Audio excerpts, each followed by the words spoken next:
antes de começar esse projeto, eu quis trazer para vocês uma justificativa. O que é que me fez começar esse projeto? Eu até já trabalhei com uma temática parecida na escola particular que eu dava aula. Eu trabalhava com o projeto Drogas. Mas era um projeto que não tinha uma justificativa do meu coração. Não tinha um propósito como eu tenho hoje. Eu não tinha algo envolvido na minha vida. Então a gente trabalhava com drogas lícitas e ilícitas, falávamos do álcool, falávamos do cigarro, que são drogas lícitas. Falávamos também das drogas ilícitas. O que é uma droga lícita? O que é uma droga ilícita? Vocês sabem a diferença? Sim. O que é, Alisson? Lícito é que é permitido. Lícito é que é permitido. É permitido comercializar e é permitido consumir. Então, drogas lícitas que eu posso citar para vocês, né? A bebida alcoólica, o cigarro, remédios. Remédios são drogas, né, gente? Por isso que algumas farmácias chamam drogaria, porque vende drogas.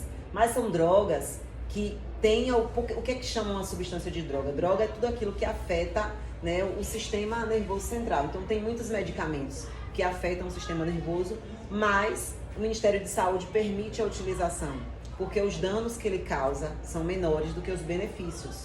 Então, por exemplo, um remédio tipo Rivotril, que é tarja preta, ele traz muitos problemas, realmente. Ele causa dependência, mas ele também trata uma série de doenças para quem tem ansiedade, para quem tem depressão, né? Para quem tem problema de insônia crônica. Então, os médicos avaliam isso. Tem algumas drogas que são permitidas. Outras é uma questão cultural e comercial. Por que é que o cigarro e o álcool são permitidos? Quantidade de dinheiro, de impostos que o governo arrecada. Os impostos em cima do cigarro, em cima do álcool, são altíssimos. Que eles dizem que é para diminuir o consumo. Será que diminui?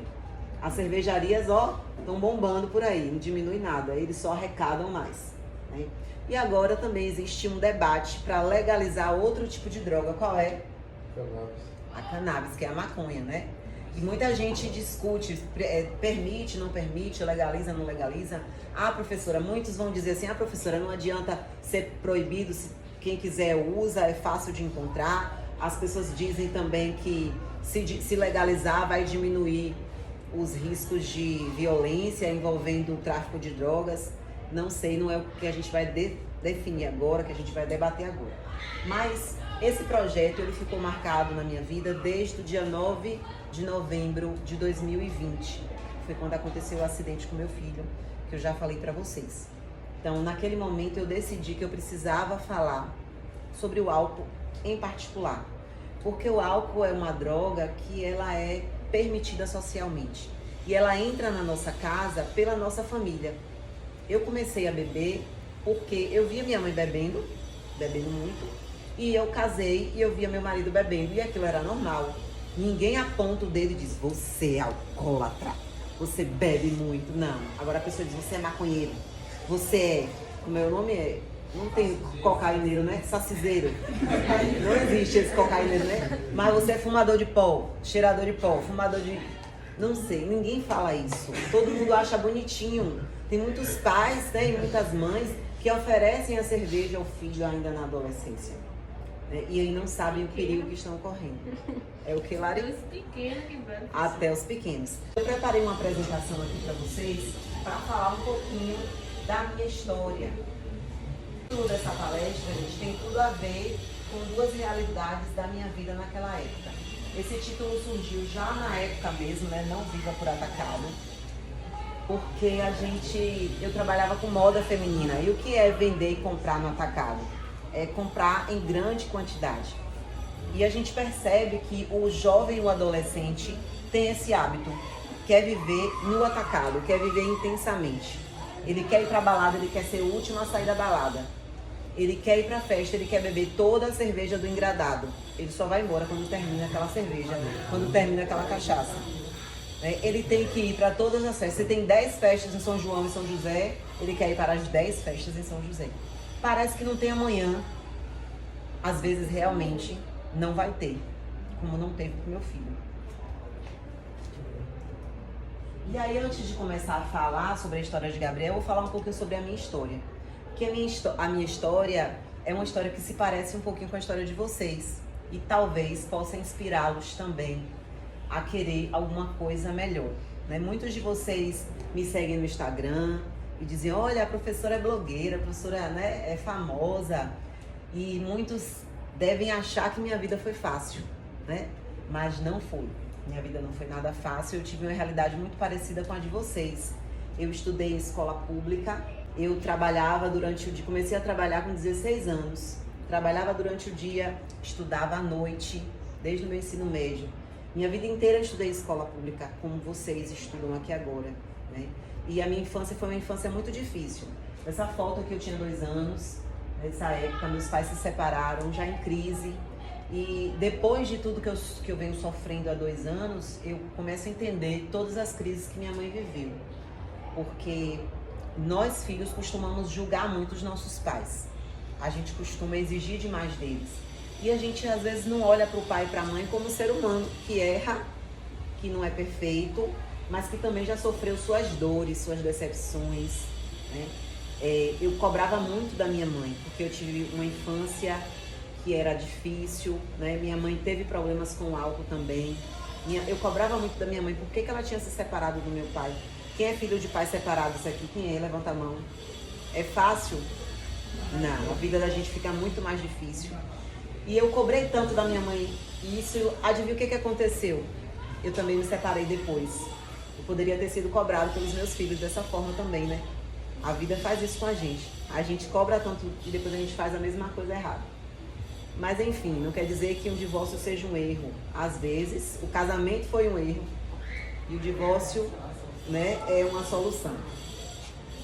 Mas, gente, minha mãe, ela teve as suas dores. Antes de eu nascer, minha mãe teve um filho, que era o meu irmão mais velho, e esse menino morreu quando eu tinha 1 ano e meio. Ele morreu de uma doença chamada Krupp, que hoje é chamada de difteria.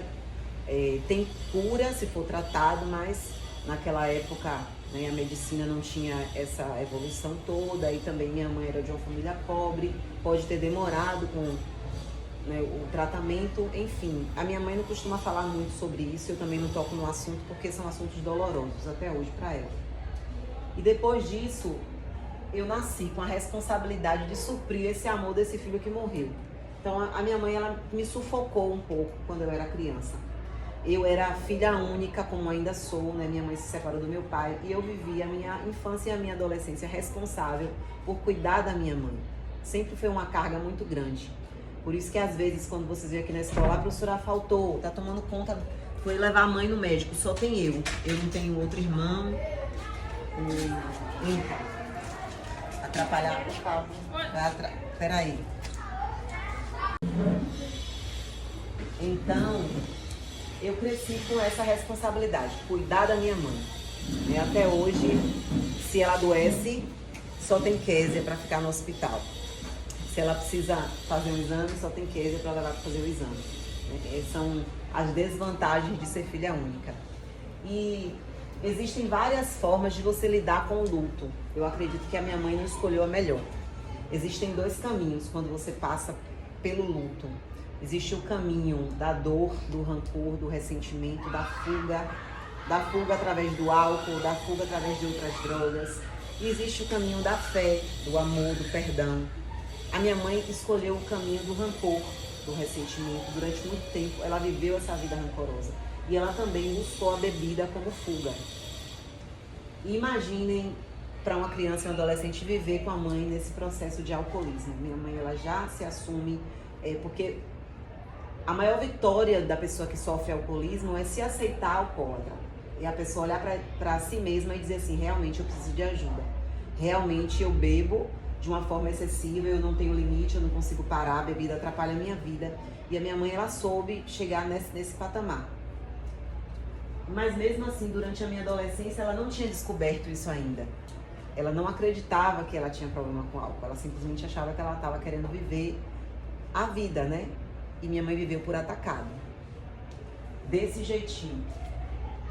Passa um tempo do divórcio, meu pai foi embora para o Rio de Janeiro, né? Decepcionado, com algumas dores também dele. E aqui a gente morava numa casinha no Casebre, Rua da China, eu acho que o número era 107. A Rua da China é uma rua atrás do Colégio do Dorico Tavares, ali no João Durval. E a casinha da gente era uma casa que dava metade dessa sala aqui que vocês estão vendo. Era uma casa que tinha uma sala pequena, tinha essa mesa na sala, não tinha sofá, não cabia. Uma cozinhazinha que tinha um fogão velho, uma geladeira e só um quarto. Nesse quarto só cabia uma cama de casal e eu dormia com minha mãe na cama de casal. A vida da gente foi assim. A gente passou necessidade, a gente passou fome. E as melhores merendas que eu lembro da minha infância eram da escola. Eu lembro da rapadura derretida com biscoito creme crack, que era a minha preferida, que era doce, que eu gostava de doce. E lembro também do macarrão com soja. E eu vejo vocês comendo aqui, eu me lembro muito das merendas. Porque em casa, às vezes, o que tinha para merendar era farinha com açúcar, era farinha com café. Né? Acho que alguns de vocês podem passar por isso também. Né? A gente não tinha manteiga para comer. Eu vim saber o que era comer manteiga, já foi, acho que já depois que eu casei. Manteiga, queijo, iogurte. Quando eu casei, que eu tava grávida, meu ex-marido, né, na verdade, eu comecei a namorar com ele com 16 anos, com todo esse conflito com minha mãe. E o casamento pra mim foi assim, uma salvação. Meu ex-marido foi uma pessoa muito boa, ele era 13 anos mais velho que eu, e ele cuidou de mim. Eu acho que eu vi nele uma espécie de pai também. E ele cuidou de mim dessa forma, né?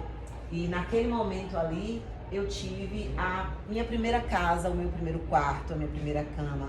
Porque para vocês terem uma ideia, o meu sonho nessa época aqui era morar numa casa com um portão na frente, porque a casa da gente ficava num beco, né? Meu avô, ele pegou o terreno da casa dele e ele fez 4 quartinhos, que era só esse quarto e sala, um beco, e a da minha mãe ficava no fundo. E aí eu tinha vergonha. Na escola eu não levava nenhuma colega para minha casa, porque minha casa era muito velha, né? O banheiro não tinha revestimento, era todo de tijolo, de bloco. E eu tinha muita vergonha, porque eu estudava na escola pública, mas a escola pública era ali perto do Colégio Nobre, era o Padre Vieira. E tinha muitas meninas ali que tinham uma condiçãozinha melhor, moravam ali já perto da Maria Quitéria. Muitas meninas eram aquelas que o pai tinha condição, mas não queria estudar. E a mãe dizia assim, bota na escola pública, que tu não quer nada com a vida. Não tem isso, gente? Tem umas meninas que às vezes têm dinheiro, mas a família coloca na escola pública porque diz, esse menino tem mais jeito. E aí eu tinha essas amigas e eu tinha vergonha da minha casa. As casas das minhas amigas todas tinham um portão na frente e a minha não tinha. E aqui quando eu casei, comecei a namorar com ele com 16 anos, com 19 anos, Gabriel nasceu. E quando o Gabriel nasceu, quando eu descobri que estava grávida, eu poderia ter entrado em desespero, né? 19 anos, eu estava no primeiro semestre da UFES, passei no vestibular, assim, de uma forma que eu acho que foi um milagre, gente. Porque imagine, eu estudei a minha vida inteira em escola pública, fiz o meu ensino médio no noturno e eu passei na primeira tentativa na UFES. Foi assim uma coisa tão milagrosa que eu nem acreditei que eu tinha passado. Eu nem olhei o resultado. Eu falei assim, eu terminou o ensino médio, 17 anos, eu falei, eu não quero estudar mais, eu quero ganhar meu dinheiro. E aí, eu fui trabalhar em uma clínica chamada PSO, Pronto Socorro Odontológico, na Rua da Rodoviária. E nesse lugar, Deus colocou na minha vida, gente, uma patroa que me humilhava quase todos os dias, que me fazia chorar quase todos os dias, a mim e quase todas as funcionárias da clínica. Sabe aquela pessoa que fazia questão de dizer assim que você não é ninguém, você é incompetente, você é burro, é por isso que você vai atender telefone o resto da sua vida? Era isso que eu ouvia.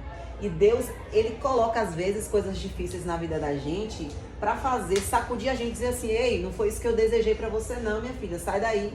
E aí eu fui estudar. Eu falei, não quero isso pra mim não. E aí eu passei 1 ano estudando em casa pro vestibular. E aí falei, eu vou tentar o vestibular. Vou fazer a primeira vez só pra ver como é. E aí eu fiquei na dúvida, né? Letras ou biologia. Como a concorrência de letras era menor, eu gostava de português e gostava de biologia. Meu sonho era fazer odonto, mas, gente, uma aluna de escola pública, pobre, não ia ter nem dinheiro para comprar os livros de odontologia. Aí eu já descartei esse meu sonho. E hoje agradeço a Deus, porque eu não me vejo dentista. Não posso ver sangue na vida. Então, Deus, ele fez um milagre. Eu estava num bar com meu ex-marido, que era na época meu namorado, eu com 18 anos, e a gente ouviu na rádio, né, relação dos aprovados do vestibular. Pra vocês terem ideia, eu nem fui buscar o resultado. E daqui a pouco apareceu lá, Kézia Souza Carneiro. E aí todo mundo olhou pra mim, é você. Eu falei, gente, eu passei. Então, se eu não tivesse ouvido na rádio, eu ia perder a minha vaga, porque eu não fui procurar a aprovação. Então, foi tudo um milagre mesmo. Eu acho que eu sou fruto de um milagre. E eu passei, e aí no primeiro semestre, eu descubro que eu ia ser mãe. E agora? O que eu ia fazer? Então, graças a Deus, meu marido pôde me deixar em casa, eu estudava e não precisei mais trabalhar. Meu marido não era rico, mas tinha uma condição de pelo menos manter a casa. E nessa época a gente já tinha uma vida melhor. E aí depois, 2 anos e meio, quase 3 depois, eu tive Dudu, que é Eduardo, aquele pequenininho ali. Então ali estão os dois. E naquela fase, quando o Dudu já estava com uns 2 anos mais ou menos, infelizmente o casamento acabou. E por uma série de questões, né?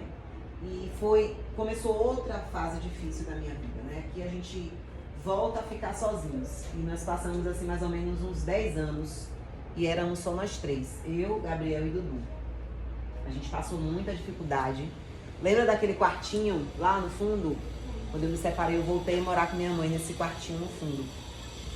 E, gente, parece que não dava nada certo. Eu tinha terminado a faculdade, não fiz o concurso na época e muitas amigas minhas tinham feito concurso, passaram, eu não tinha feito. E aí o desespero, eu desempregada, comecei a fazer bijuteria. Fazia bijuteria de noite, saía pra vender no meio da rua, chegava na cara de pau assim nas lojas. E, oi, tudo bem? Eu faço bijuteria, você quer dar uma olhadinha? E vendia fiado pra todo mundo que eu nem conhecia. Tomei um bocado de calote, mas também fiz grandes amigas, fiz grandes amigos que até hoje ainda conheço e me seguem nas redes sociais. E 1 ano e meio, 2 depois, eu fiz o concurso do estado. E aí passei. Mas, gente, minha vida era tão difícil. E na época eu tinha muito esse discurso: na minha vida tudo é difícil, na minha vida tudo é difícil. E é por isso que hoje, quando eu escuto um aluno dizer assim, ai meu Deus, tudo é difícil, epa, conserte essa frase. Porque quando você fala isso, você reforça o universo ruim da sua vida. As palavras têm poder. Na Bíblia diz que quando Deus criou tudo, né, Ele criou através do quê? Da palavra. Faça a luz, faça terra, divida o firmamento das águas. Foi pela palavra. E nós construímos o nosso destino através da palavra.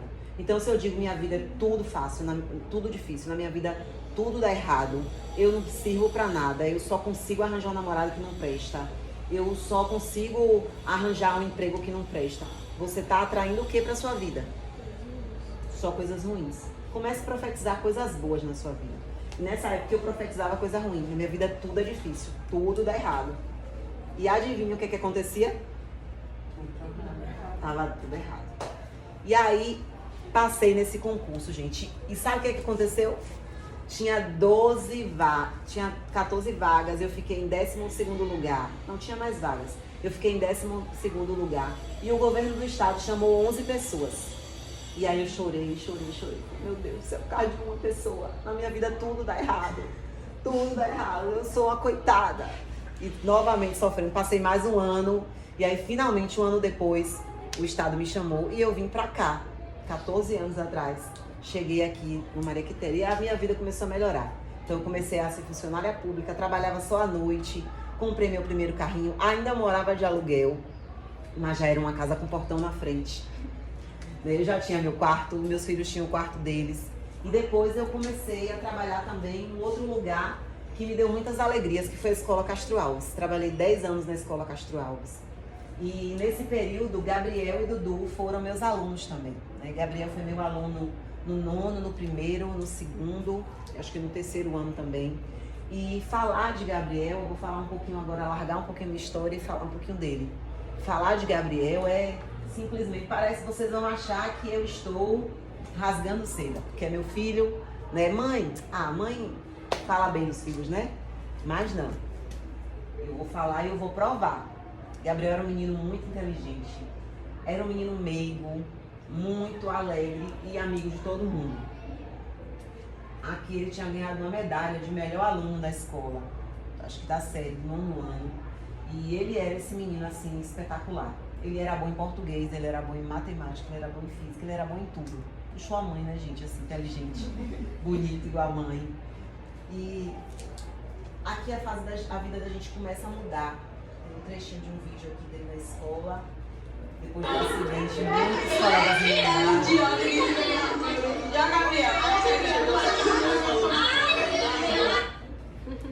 essa era a amiga dele. E aí, passado um tempo, eu conheci o meu careca. Hoje ele já tá totalmente careca. Quem já viu foto dele comigo nas redes sociais, já viu carecão, né, Stephanie? Ele já assumiu a careca toda. Ele disse que eu fiz ele perder o cabelo, porque eu dei muito trabalho. Mentira, isso é intriga da oposição. Mas quando eu conheci ele ainda tinha cabelo, né? Rodrigo foi outro milagre na minha vida, porque é muito difícil. Eu tinha enfrentado vários preconceitos por ser uma mulher separada, com 2 filhos. Então, muitas pessoas que entraram na minha vida não queriam um relacionamento sério, porque eu tinha 2 filhos, né? E quando eu conhecia alguém, eu já chegava de cara logo. Eu tenho 2 filhos, viu? Pra afugentar logo quem quisesse brincadeira, porque eu queria reconstruir minha família, eu queria formar novamente meu casamento. E aí Rodrigo chegou, né, foi esperto, me conquistou logo, conquistando Gabriel e Dudu, fez logo amizade com os meninos, e os meninos eram apaixonados por ele, e assim a gente casou e nasceu o Guga, o meu restinho de tacho, né? E ali tá a nossa família, cheia de defeitos e perfeita, né? Perfeitamente com defeitos. Com uma família de todos aqui, todos vocês têm uma família assim, que é cheia de defeitos. Mas quando você tem um ao outro, quando você tem uma casa para chamar de lar, tudo fica mais fácil. Quando você tem um pai e uma mãe que está próximo e você sabe que pode contar com ele, fica mais próximo. E chegou a adolescência de Gabriel, né? Uma fase muito difícil para qualquer mãe. Porque nessa fase, gente, vocês começam a querer andar com as próprias pernas. A gente não quer deixar. A gente que é mãe quer segurar vocês no colo a vida toda. A gente não quer deixar vocês irem sozinhos, não. Porque a gente sabe que o mundo é perigoso. Porque tem tanta coisa ruim na vida. Tem tanta gente que pode machucar vocês. Tem tanta coisa que pode machucar vocês. E a gente quer, ficar grudado, protegido.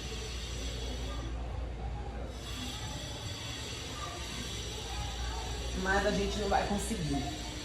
Então vocês que são mães, vocês que vão ser mães, vocês que são pais ou que vão ser pais, vocês vão viver esses dilemas, né? De você saber que você precisa deixar o seu filho voar, mas que você também tem medo, né? Você tem medo. E Gabriel começou a sair, começou a ir para festas, sozinho, né? E ele era esse menino assim que era cheio de aventura. Eu queria muito que ele tivesse sido um menino medroso, mas ele não era. Ele era muito corajoso, independente demais. Gabriel chegou na fase adulta, passou a adolescência e eu não soube o que foi fazer nada na vida dele. Fazer um documento, tirar a habilitação, tudo ele resolveu na vida dele sozinho. Ele passou na faculdade, ele foi sozinho para a faculdade. Ele resolveu tudo, ele era muito independente.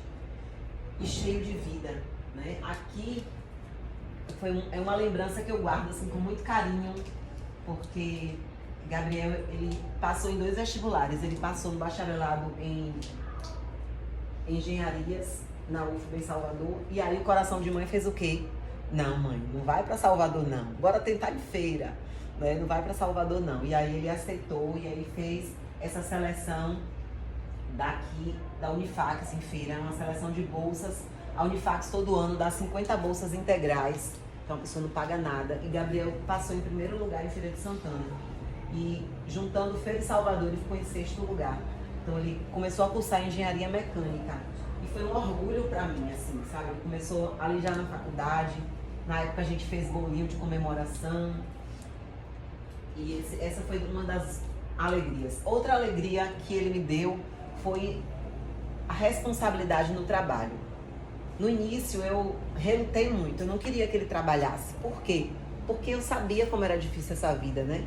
De trabalhar o dia inteiro, estudar à noite. Vocês não passam por isso, mas eu trabalho aqui com alunos do noturno e eu vejo o sofrimento deles chegarem numa sala de aula até 9, 9h30 da noite. O cansaço, o sono. E eu sei que para eles é muito mais difícil do que até para Gabriel. Gabriel trabalhava numa sala com ar-condicionado, Mas para os meninos do noturno aqui, muitos trabalham mesmo construção civil, o sol quente o dia inteiro. Então a gente tem que valorizar isso. E eu não queria isso para Gabriel, porque ele não precisava. A gente já estava numa fase, graças a Deus, tranquila com dinheiro. E ele não precisava, mas ele queria, porque ele era independente. Então ele começou a estagiar na Rodobens, que é uma revendedora da Mercedes. Estagiou por algum tempo e a empresa gostou do trabalho dele e contratou. Começou a trabalhar o dia inteiro, passou a estudar à noite. Tudo que eu temia, né? Tem um videozinho dele aqui na faculdade também.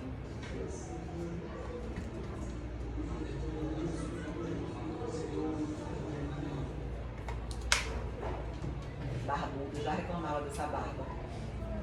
E a outra paixão na vida dele era o futebol americano. Gabriel era jogador do time da seleção de futebol americano de feira, que é o Santana Red Bulls. Um time assim que essa semana mesmo eles foram jogar e o primeiro ponto eles fizeram uma homenagem para Gabriel, me marcaram, mandaram para mim, até hoje eles lembram, e era o número 89. Então o diretor do time falou que nunca mais ninguém vai vestir a camisa 89. Nesse dia aqui foi a família inteira assistir, foi um dia muito feliz. A gente foi pro Joia da Princesa e eles ganharam, né, a taça de campeão do Nordeste 2019. Tem um videozinho aqui também. Cuidado! Os vídeos são bem curtinhos para não atrasar. Até que entrou o álcool na vida de Gabriel.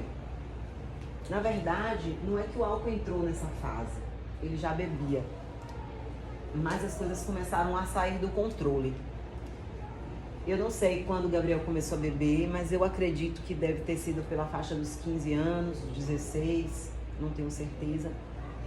E eu comecei a ouvir comentários de tios, de parentes, principalmente da família do pai dele, porque eu não tinha contato com esse Gabriel que bebia. Na época eu já era evangélica. Então, quando ele ia beber, ele não bebia com a minha família. Ele bebia com a família do pai dele. E eu não via esse Gabriel que bebia muito. E algumas pessoas estavam me alertando. A tia dele, Késia, conversa com o Gabriel. O Gabriel tá bebendo demais. O Gabriel tá bebendo bebida quente. Ele bebe, ele desmaia nas festas. E eu comecei a cobrar dele, né? Isso daqui, quando eu comecei a perceber realmente um problema com álcool na vida de Gabriel, foi no início de 2020. E aí veio a pandemia, gente. O que é que acontece com a pandemia? Tudo fecha, a empresa dele também fecha, né? Ele fica em casa um tempo sem trabalhar, começa a trabalhar no remoto, param os treinos do futebol americano, e aí ele começa a ficar em casa, ocioso, e ele começa a fazer o quê? Final de semana eu ia pro sítio, e aí ele ficava em casa bebendo e jogando videogame. Então tudo ficou assim muito sem controle.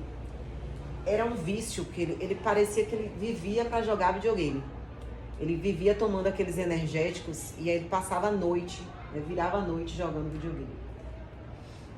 E aí o álcool começou a roubar todas as alegrias que ele tinha conquistado. Tudo que ele amava fazer, o álcool foi roubando. A primeira coisa que o álcool roubou foi a faculdade. E roubou de mim também a alegria, porque o meu sonho era ver Gabriel se formando. E o que que acontece? No início de 2020, Gabriel tranca a faculdade. É uma faculdade que ele conquistou, uma coisa que a gente sonhou, que eu sonhei muito. Ele disse que não gostava mais do curso. E aí trancou. E eu sabia que era mentira. Eu sabia que é porque ele queria ficar em casa bebendo e jogando. Ele não queria ter responsabilidade. A segunda coisa que o álcool roubou da vida de Gabriel foi o futebol americano.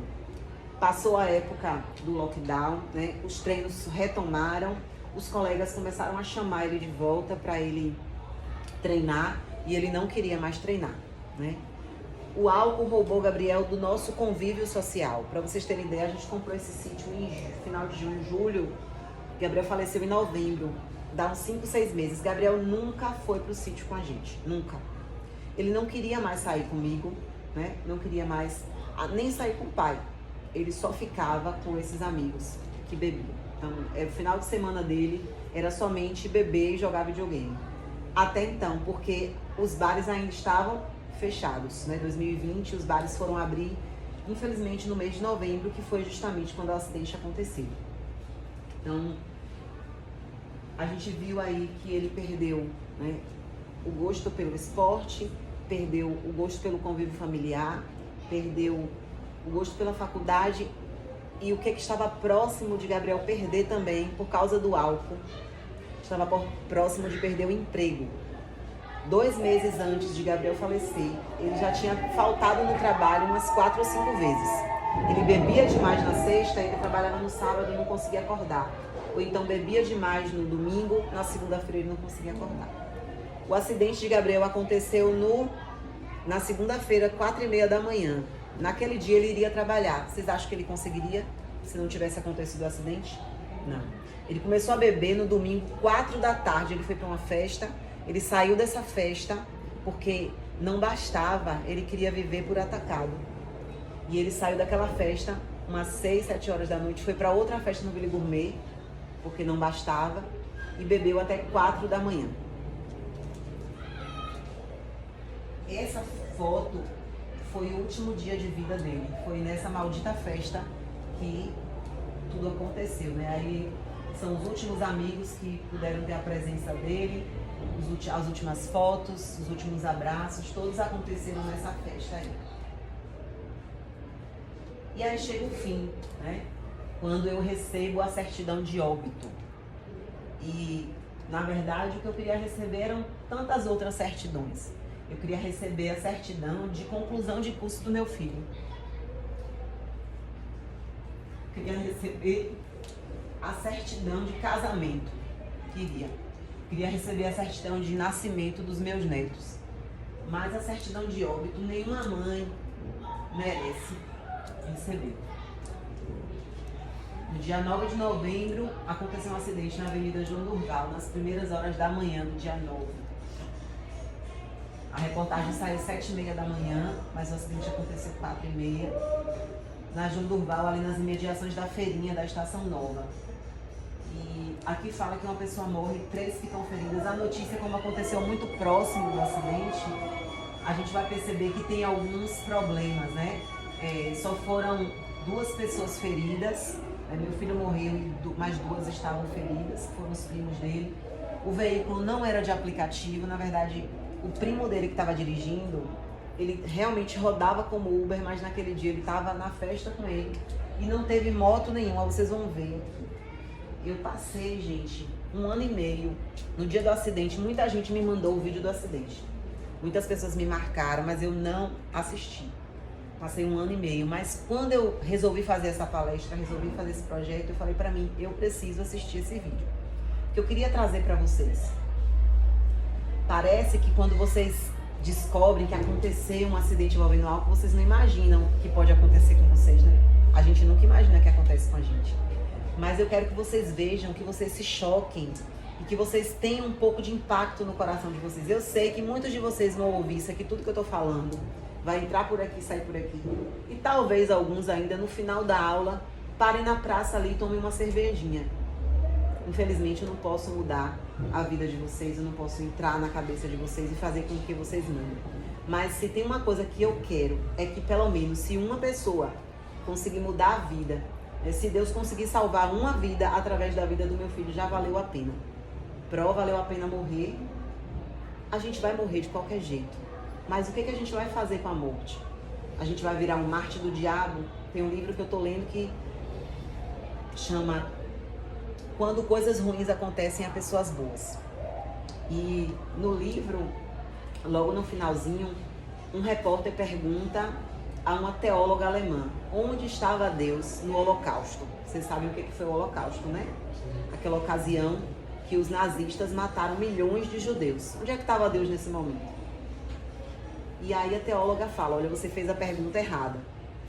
A pergunta é, onde está? O que as pessoas vão fazer com Deus? Onde é que está Deus na vida dessas pessoas depois que aconteceu o Holocausto? Porque, gente, o Holocausto não foi Deus que fez. O acidente do meu filho não foi Deus que fez.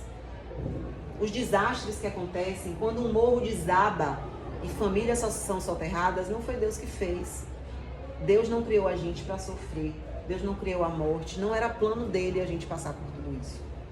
Agora, a gente pode transformar isso tudo numa dor muito maior, culpando Deus. A gente pode dizer, olha, por que aconteceu isso comigo? Eu passei a minha vida inteira nas baladas e nas festas. E quando eu volto para a igreja, o que acontece? Meu filho morre. Deus não existe. Eu poderia dizer isso, não poderia? Eu não quero mais estar com Deus. Eu seria aí agora o mártir do diabo. E a teóloga fala disso. Você pode transformar a sua dor. A pessoa que morreu, Gabriel, pode ser o mártir do diabo, né, fazendo com que as pessoas percam a fé. Ou Gabriel pode ser o mártir de Deus. O que é ser um mártir? É morrer em prol de alguma coisa. Eu quero que meu filho seja um mártir de Deus. Eu quero que meu filho seja um mártir da salvação de muitos jovens. Eu quero transformar a morte dele em algo bom, porque a morte não vai ser nunca boa. A gente nunca vai saber dizer adeus para ninguém que a gente ama. Mas é importante que a gente consiga transformar essa dor. Lembra dos dois caminhos? O caminho do rancor e do ressentimento e o caminho do amor e do perdão. Quando a gente passa por algum momento triste na vida da gente, e todos vocês vão passar, tá me jogando praga? Não. Eu tô sendo realista, gente. Vocês são muito jovens ainda. E todos vocês vão passar por alguns momentos de perda. E o luto, às vezes, ele não vem somente com a morte. Existem várias formas de luto. Qualquer perda que faça você sofrer é um tipo de luto. Às vezes tem gente que tem o luto porque morreu um animal de estimação. Porque um pai de família que vê os seus filhos passando fome porque perdeu o emprego, ele vai sofrer um luto, né? Uma mãe que teve a sua família abandonada pelo marido e está ali sofrendo agora com 2, 3 crianças, passando necessidade, ela sofre um luto. Existem várias formas de luto, né? Uma menina apaixonada, jovem, perde o namorado, né? O namorado larga, arranja outro. Isso também é uma forma de luto. O luto não é só morte, né? A morte dos sonhos é um luto. E a gente precisa ressignificar esse luto, encontrar um propósito. Eu tenho uma amiga, a gente criou um grupo chamado Mães de Anjo. Eu não sei se vocês chegaram a ver a reportagem na TV Subaé.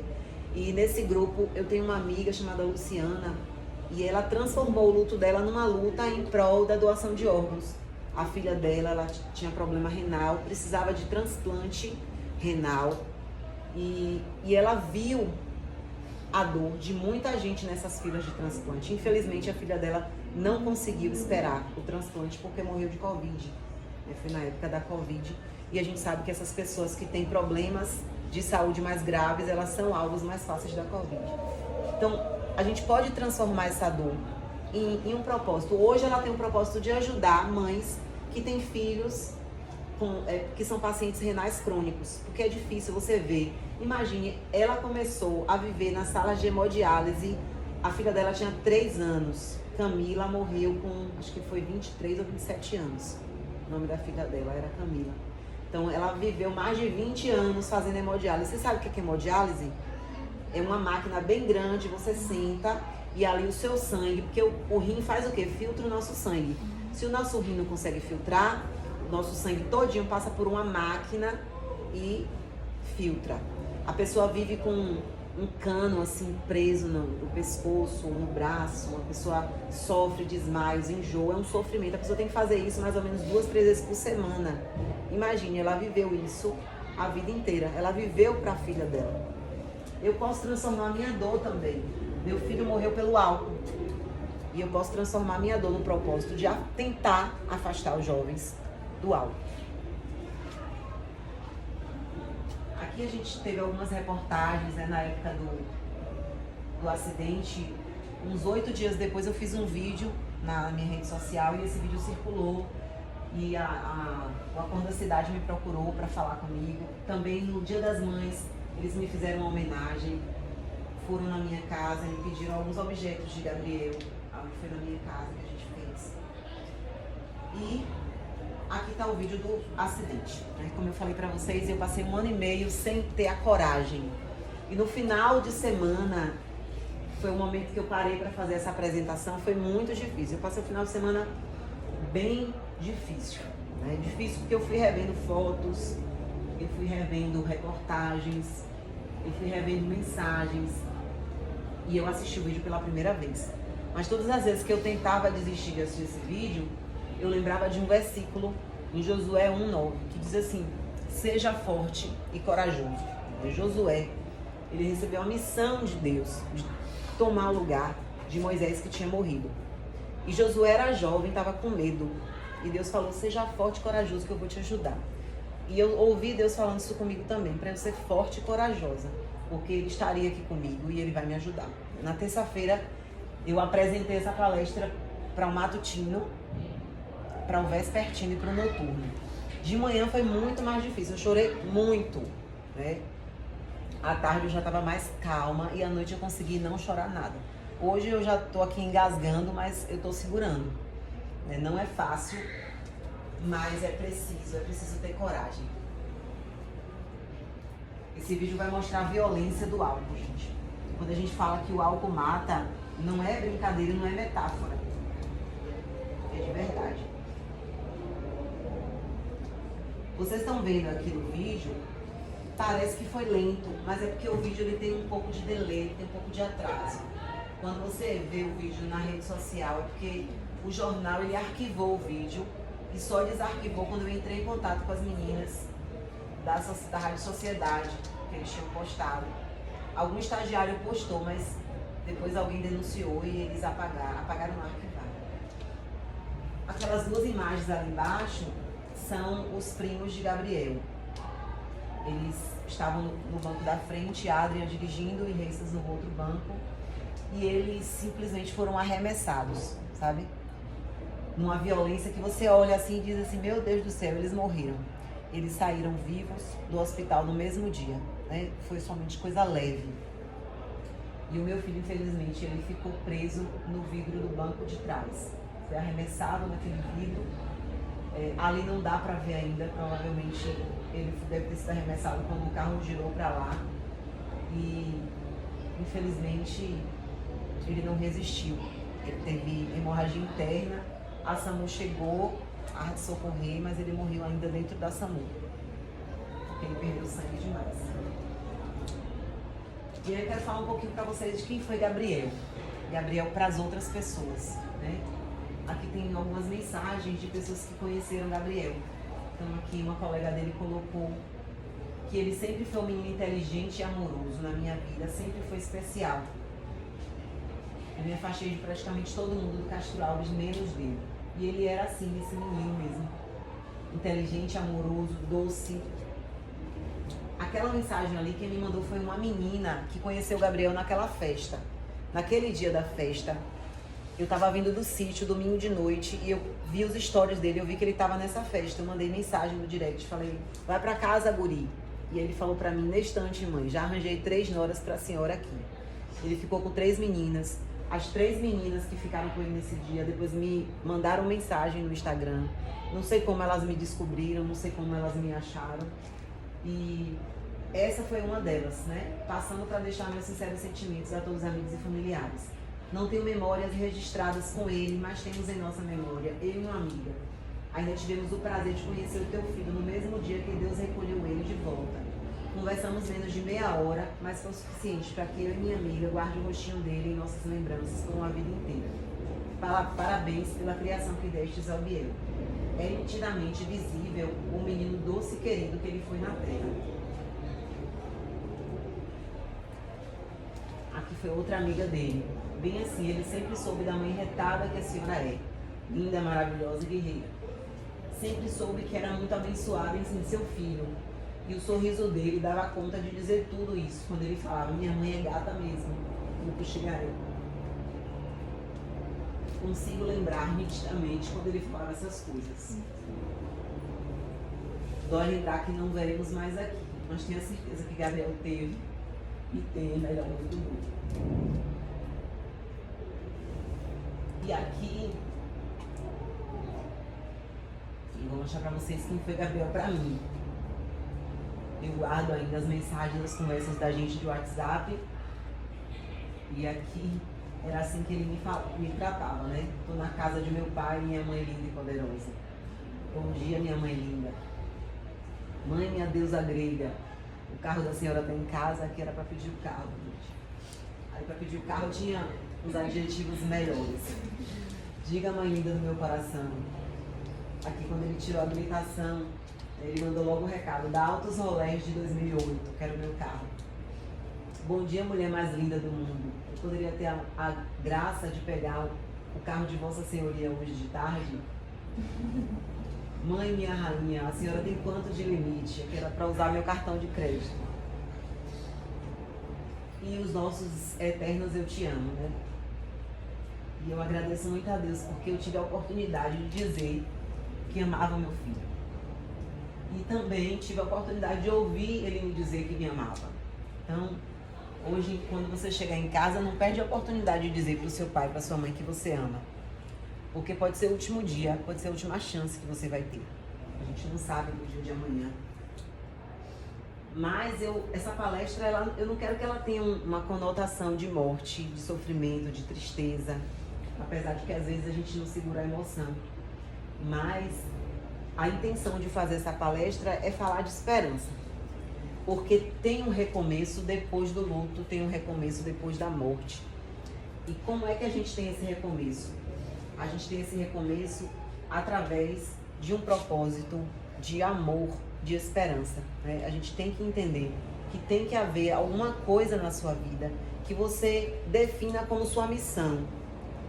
Como é que eu vou ter uma missão? Qualquer coisa que você escolher fazer na sua vida tem que ter a missão de ajudar as pessoas. Jesus, ele colocou os dois principais mandamentos. Amar a Deus acima de todas as coisas e amar ao próximo como a ti mesmo. Então, quando você tem essa missão de amar o outro, qual é a minha missão? Minha missão é de amor. Hoje eu sou professora e a minha missão, depois que Gabriel morreu, não é somente ensinar gramática. Eu vou ensinar gramática, eu vou ensinar redação, mas a minha missão hoje é fazer com que vocês sejam pessoas melhores.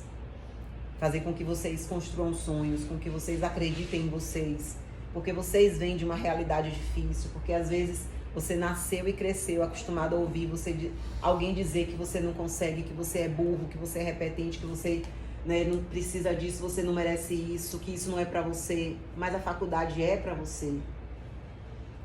Um concurso público é pra você. Uma casa no condomínio com piscina é pra você, pode sonhar. Um carro é pra você. Você precisa sonhar, você precisa acreditar nisso tudo. E a minha missão, ela é essa como professora. Eu acredito que é mais fácil ter uma missão sendo professora. Mas e você, um lixeiro pode ter uma missão? Pode sim, gente. A pessoa que é gari, que trabalha limpando a rua, ela tem uma missão. Eu acho que vocês já viram um vídeo de pessoas limpando, né, rindo, né, trazendo alegria para as pessoas. A missão dele ali é deixar a sua casa limpa, né? Você já passou um final de semana que o carro do lixo não passa, sua casa como fica uma bagunça? Se você não tirar o lixo da sua casa, o que vai ser? A casa parece que fica suja, tem bicho, né? A casa limpa traz alegria. Um sapateiro pode ter uma missão, um propósito? Pode. É uma missão de autoestima, de deixar o seu sapato mais bonito. E quando ele deixa o seu sapato mais bonito, você está mais bonito, você acredita, você está mais propenso a acreditar em si mesmo quando você veste uma roupa bonita. Uma dona de uma loja de roupa pode ter uma missão? Pode. Eu tinha uma missão quando eu tinha a loja de roupa. Minha missão era dar autoestima para qualquer tipo de mulher. Então eu vendia roupa para gordinha, para magrinha. Eu ensinava como é que as meninas podiam se vestir, as meninas que se sentiam magrinhas demais. Como é que eu usava uma roupa para dar volume? As mulheres que tinham seio grande demais. Como é que eu uso uma roupa para tentar disfarçar esse meu seio grande que me incomoda? Qualquer profissão, você consegue ter um propósito. Encontre um propósito e tente ajudar o outro. Porque a vida não é somente olhar para o umbigo. E aí, gente, a gente vem agora para a parte do álcool em si, a teoria. Por que as pessoas bebem tanto? Por que Gabriel bebia? Vou começar falando por que Gabriel bebia. Gabriel bebia porque ele era muito tímido. E ele precisava de uma válvula de escape para aquela timidez. Ele precisava ter coragem, chegar na festa, na balada, para pegar a menina para dançar. Até para dançar, né? O apelido dele era Robozão, porque ele era todo duro, não sabia dançar. Então, quando ele bebia, ele se soltava, ele tinha coragem, né? Então, muita gente bebe para fugir desses problemas, né? O problema dele era a timidez. Muita gente bebe para fugir de um problema. Mas algumas pessoas também bebem para esconder uma dor de um abandono, de um abuso, uma dor de uma violência. Tem outras pessoas que bebem para pertencer a uma tribo. A galera toda bebe. e eu gosto daquela galera. Se eu não beber, aquela galera vai me expulsar.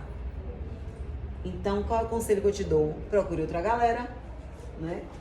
E também está na moda hoje, esse aqui é o mais atual, beber por competição. Quem aguenta mais cachaça? Então vamos para uma festa, vamos ver quem cai primeiro, quem cai por último. Às vezes eu fico impressionada com a falta de maturidade de alguns jovens. Essa semana eu vi um videozinho, uma reportagem de um jovem que morreu por causa de uma competição com os amigos. Eles estavam bebendo, a bebida sempre no meio dessas coisas, sem noção, né? E passou uma lesma e eles apostaram quem é que tinha coragem de comer a lesma. E o menino foi comer a lesma. E aí naquela lesma tinha um verme que afetou o cérebro dele, teve paralisia cerebral e morreu. Então são coisas do adolescente que eu fico assim, meu Deus, onde é que está a cabeça desse ser humaninho? Não é? Mas o álcool facilita essas loucuras? Facilita demais. E o que o álcool pode trazer na vida de vocês, na vida de qualquer pessoa que comete os excessos? Violência doméstica. Isso daí, gente, já é fruto de pesquisas, resultado de pesquisas comprovadas. A maioria da violência doméstica, né, o marido que agride a mulher, que mata a mulher, a maioria dos casos de mães que agridem os filhos, que matam os filhos, são causados pelo álcool, estão sob efeito do álcool, né? Outro tipo, violência no trânsito. Mostrei para vocês aqui um vídeo de como é a violência no trânsito. Uma avenida simplesmente vazia e deserta e acontece um acidente sem explicação, naquela velocidade inteira. Evasão escolar e repetência. Muitos alunos que têm problema com álcool e com outras drogas têm uma dificuldade de aprendizagem, a aprendizagem fica mais lenta. O que acontece? Eles repetem de ano, e aí repetem e desistem, simplesmente evadem da escola, param de estudar, abandonam seus sonhos. Dependência química. O álcool, ele começa como uma brincadeira, mas se você começa a introduzir esse álcool muito cedo na vida de vocês, e todos vocês ainda são muito jovens, então se o álcool já entrou na sua vida, você já corre um sério risco. Esse álcool, ele pode trazer dependência. Como é que eu sei que eu vou ser dependente? Até a dependência química é uma predisposição genética. Então minha mãe, ela tinha essa predisposição genética, mas ela sabia? Não. A gente só sabe como? Quando a gente começa a beber. E aí? Não tem mais jeito. Meu avô tinha problema com álcool, também tinha predisposição genética. E aí vem de família. O que aconteceu? O Gabriel tem a predisposição genética. Eu acho que eu fui pulada. Graças a Deus eu não tive. Talvez por ter sofrido, né? Todas aquelas crises que eu tive com minha mãe, eu tinha um pouco de aversão àquela bebida alcoólica. E cheguei até a beber na minha vida. Uma fase assim, que eu tava separada e que eu ia pra festa. Mas logo depois, Deus me resgatou, graças a Deus. Outra questão também são os abusos e assaltos. A menina que bebe, ela vai pra uma festa, na hora de ir embora, o que acontece? Acontece muito em festa, a menina é estuprada, né? Ela é abusada por vários meninos. Ou então o menino é assaltado, perde o celular, né? Doenças relacionadas ao álcool, problemas no fígado, no coração. Próximo aqui vem abandono dos sonhos. Olha o que eu contei pra vocês. Gabriel abandonou a faculdade, abandonou o trabalho, abandonou o esporte. Conflitos familiares, a gente começou a ter muito, eu brigava com ele reclamava, dizia que eu chamava ele de drogado. Pode me deixar, eu sou seu filho drogado, né? Porque eu falava que ele estava bebendo demais. Então a gente começou a entrar em conflito, coisa que a gente nunca viveu, né? Gabriel passou a adolescência, nunca me deu trabalho. Perda de interesse nas outras atividades. Agora, o que você vai fazer com isso tudo? Bem, o meu objetivo é fazer com que você, se ainda não experimentou, não experimente. Porque a melhor parte é essa, é você nem tentar. Evite o primeiro gole, né? Enfrente os seus medos e faça esporte. Se você já experimentou, mas você ainda não tem nenhum tipo de dependência, você ainda tem controle, o álcool não atrapalha a sua vida, né? não te trouxe conflitos. Então tem algumas sugestões aqui. Encontre algo que te dê prazer sem bebida. Assistir um filme, ler um livro, né? Brincar com jogos de tabuleiro, não sei, gente, encontre uma coisa, uma igreja, lê a Bíblia, ajudar pessoas, encontre um projeto, uma ONG para você ajudar, visita asilo, encontre um propósito. Faça esportes. Esporte, ele salva vidas. O esporte salva vidas. Quando você está envolvido no esporte, principalmente esportes coletivos, que você tenha a possibilidade de fazer amizade com pessoas que não são, né, do meio do álcool e das drogas, ajuda bastante. Aproxime-se de pessoas que não bebem. Lembra daquela galera que te chama para beber? Se afasta dela, se esse álcool te prejudica. E encontre a raiz do consumo do álcool. Por que você bebe? Você bebe para esconder um problema? Enfrente esse problema. Você bebe para esconder essa dor? Cure essa dor. Procure ajuda. Você bebe para fazer parte de uma galera? Que tal mudar de galera? Tem tanta gente legal que você pode conhecer. Você bebe para competir? Compete outra coisa. Vamos ver quem lê quantos livros por ano. Quem tira a maior nota. Compete uma coisa que te traga benefício, né? E não com álcool. Agora, se você já está na dependência, se você já começou a identificar que a sua vida aqui já parece um pouco com a de Gabriel, que você está abandonando coisas que você ama, que você gostava de fazer, procure ajuda. Porque a dependência do álcool é uma dependência que é química. O seu corpo, ele vai pedir o álcool. Então, você vai começar a receber mensagens do seu corpo dizendo: ei, tá faltando alguma coisa aqui, ó. Cadê minha cachaçinha? Tô sentindo falta, hein? E aí ele vai te dar tremores, dor de cabeça, irritabilidade. Você vai ficar ansioso, nervoso. Às vezes vai dar insônia. E aí o que acontece? Muita gente vai dizer: ah, eu tô sentindo falta é ressaca. E tem muita gente que diz assim: ó, ressaca se cura com o quê? Com mais cachaça. Aí toma mais cachaça, né? Aproxime-se de Deus. Deus, eu tenho a certeza plena de que toda essa mudança na minha vida, essa ressignificação, a minha resiliência. O que é resiliência? É a capacidade de resistir, de se adaptar a situações difíceis de dor. A minha resiliência veio de Deus. Eu voltei para Jesus em 2017. E eu digo para vocês que se eu não tivesse agora Jesus na minha vida, eu não sei se eu conseguiria resistir ao luto. A gente tem no grupo Mães de Anjo, mães que os filhos morreram tem 4, 5 anos. E são mães extremamente depressivas e rancorosas. A gente tem mães que ainda sofrem o luto, que ainda não conseguiriam encontrar ainda um propósito na vida. Que ainda acordam de manhã e olham assim para si mesmas e dizem: eu vou fazer o que sem meu filho? Mas tem tantas outras coisas, a minha vida não só tinha meu filho. Tem outras mães que não conseguem enxergar o filho aqui que está vivo. Eu tenho mais 2 filhos, imagine se eu só enxergasse Gabriel. Se eu só chorasse por Gabriel. E Dudu e Gustavo? Eles iam ter uma mãe morta do lado deles o tempo inteiro? Não é justo. Mas muitas mães ainda não conseguem. Elas são fracas? Não, elas simplesmente precisam um pouquinho mais de Deus. E elas precisam de ajuda psicológica. Porque eu sou evangélica, mas eu também sei que Deus colocou os médicos como pessoas inteligentes e responsáveis para cuidar da gente. Então, se você tem dependência, você precisa também de um médico. Então, tem as ONGs, né, os Alcoólicos Anônimos. Tem o CAPS AD. Minha mãe faz tratamento no CAPS. Não tem vergonha nenhuma de você fazer tratamento. Vergonha é você perder a sua vida. E lá no CAPS o tratamento é gratuito. Você tem medicamentos, acompanhamento psicológico, psiquiátrico. E mais uma vez, pratique esportes. Tá? Tem aqui alguns endereços para você procurar ajuda, ou se você conhece alguém, um tio, pai, uma mãe, se você quiser, tá? Eu vou colocar depois nos grupos, vou até depois tirar uma foto aqui e colocar em todos os grupos para vocês. E tem também aqui o do CAPS, o endereço, fica na Santa Mônica, é só agendar. Funciona também de segunda a sexta, das 7 às 18, tá bom? E, inclusive, o CAPS é para qualquer outro tipo de droga. Né? O AA é só para álcool, mas o CAPS AD, que é o CAPS que trabalha com dependentes químicos, ele trabalha com substâncias psicoativas. Então pode ser maconha, crack, né? Atende pessoas que são dependentes. Minha mãe faz tratamento do cigarro também lá. Então eles dão uns adesivos, né? Quem quer parar de fumar. Tem um tratamento também, os adesivos de nicotina.